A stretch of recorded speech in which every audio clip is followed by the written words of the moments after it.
Ένα λεπτό αργότερα, λίγο πριν συμπληρωθεί το δεκάλεπτο, με τον Ζήκο να κάνει μια κούρσα, να γυρίσει έξω από την περιοχή, να δίνει την μπάλα στον Εντίνιο, να βγάζει τη σέντρο τελευταίο και ο Μπλάνκο, αυτό που δεν κατάφερε να κάνει ένα λεπτό νωρίτερα, το κάνει στο 10ο πανηγυρισμή στο Ολυμπιακό στάδιο που δεν πρόλαβαν να κοπάσουν και ήρθε το δεύτερο γκολ για την ΑΕΚ στο 12. Ο Καφές έδωσε για τον Ριβάλντο, έβγαλε στη θέση βολή στο τελευταίο στον Εντίνιο και αυτό πλάσαρε ψύχραμα.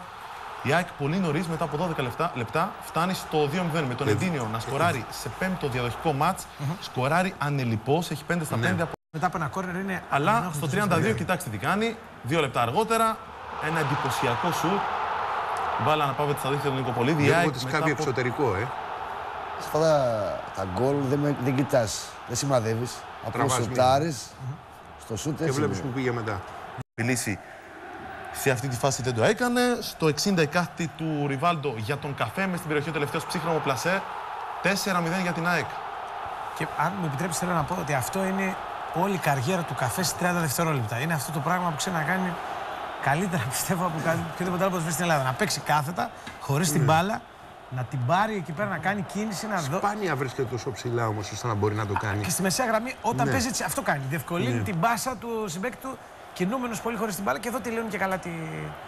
Τέλος πάντων, ξεκινάει από του Άτσα.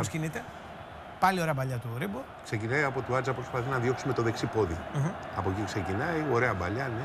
Δεν την προλαβαίνει να την κόψει ο Σέζα. Μετά βλέπει ο Λεωνάρντο θα τον πάρει.